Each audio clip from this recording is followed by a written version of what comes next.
Hey guys, Josh here, and in this video, I'll be covering the farming games news from the last few days.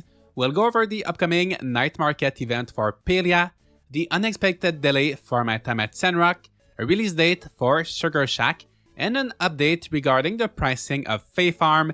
And I do have a little bit of an announcement, so stay tuned for that at the end of the video. Let's start, and the first topic I would like to talk about is the Magi Night Market event in Palia. The LifeSim MMO Palia has been in open beta since August 10th.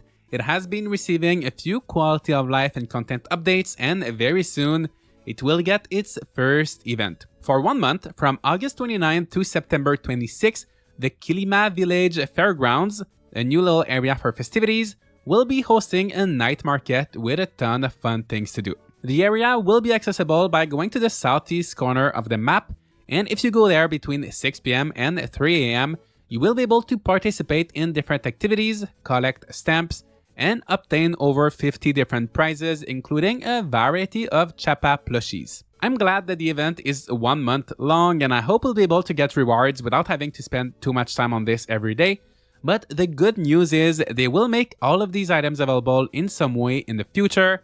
There's no details as to how specifically, so I don't know if we'll have to spend money or something like that, but they will be obtainable if you miss out on the event. So are you going to take part in the Magi Market? I'm looking forward to seeing more of this event and what these activities are, but I'm very excited for this first event in Palia. Next, the full release for my time at Sandrock, which was originally planned for September 26th, which is, by the way, the same date that the Palia event is ending.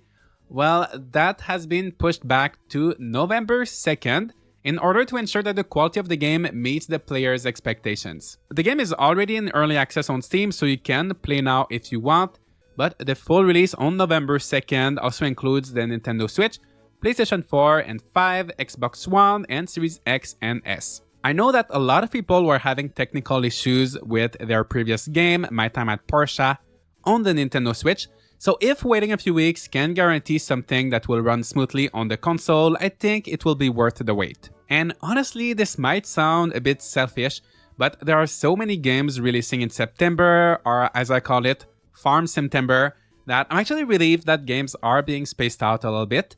I think it's good for our wallet, we won't have to spend all of our money in 1 month, and good for the developers who won't have to compete as much for our time. I made a video a few days ago about all of the games coming out next month, so feel free to check that out.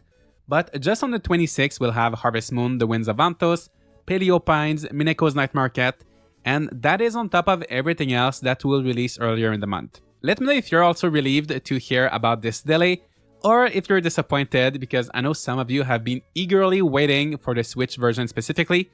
But still, November 2nd is not as far as it sounds and will be there in no time. So September may have lost a game, but it's also getting a new one, as on September 14th, Sugar Shack will be releasing on Steam. I played the demo for this game a few months ago and I really enjoyed it. Basically, you need to tap maple trees, make maple syrup, you can also grow some crops, and you have to run a Sugar Shack where you'll have to cook a bunch of traditional French-Canadian dishes and serve your customers as efficiently as possible. Unfortunately, there's nothing about a console release. I would have loved to play this on the Switch, but for now, it's only planned for Steam. If you're interested, the demo is still available, so you definitely should check it out and see if this game is for you. By the way, have you ever been to a Sugar Shack in real life? I think most Eastern Canadians have probably went to one a few times. They're very familiar with this concept, but I have no idea if other people even know what it is or how common it is in other parts of Canada or the US. So let me know if you know, but basically a Sugar Shack is a place where you go in spring when it's time to collect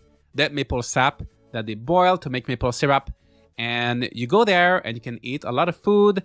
Usually there's a lot of pork, like pork rinds and bacon. There's also sweet things like pancakes, sugar pies.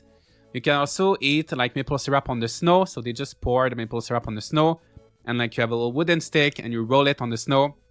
And it sounds weird, but it's actually really, really good. It makes kind of like a little candy if you want. And usually there's a bunch of other activities that you can do in a Sugar Shack. So if you're ever traveling to eastern parts of Canada at the beginning of spring and you're with friends or family, I definitely do recommend you try out a Sugar Shack.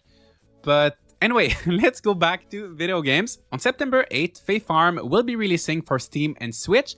I actually got lucky. I received a key for the game, so I've been able to play it a little bit. I'm really enjoying it so far.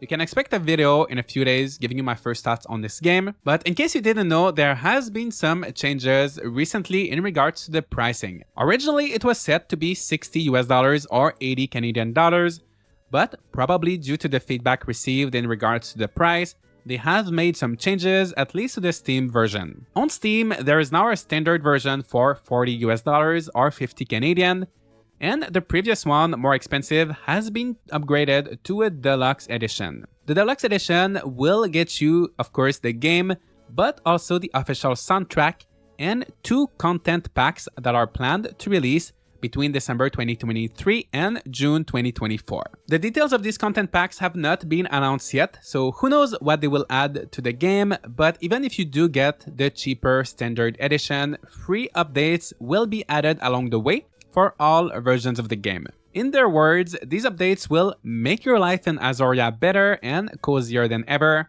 So I'm guessing they will probably be quality of life updates and bug fixes more than new content. As for the Switch version, there's no cheaper version, so it remains at the original price of $60 or 80 Canadian dollars. You will get the 2 content packs. However, you will not get access to the soundtrack like you would with the Steam version. Let me know what you think about this change with the pricing. Personally, I'm glad that they're adding a cheaper option as it will make the game accessible to more players. And while we don't know what will be included in the content packs, those who paid more will get more content than the base game. So I think it's overall pretty good, but let me know your thoughts. From what I can see in a lot of comments, the pricing of this game seems pretty divisive. Many have been saying it's expensive for a farming game.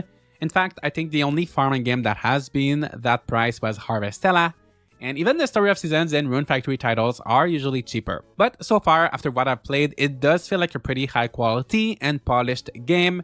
It just feels very nice compared to some lower priced farming games, but I'm still early and we don't know what the DLC will include, so it is a bit hard to tell right now. Also, of course, if you paid for the $60 version before this change was announced, you will be getting the deluxe edition.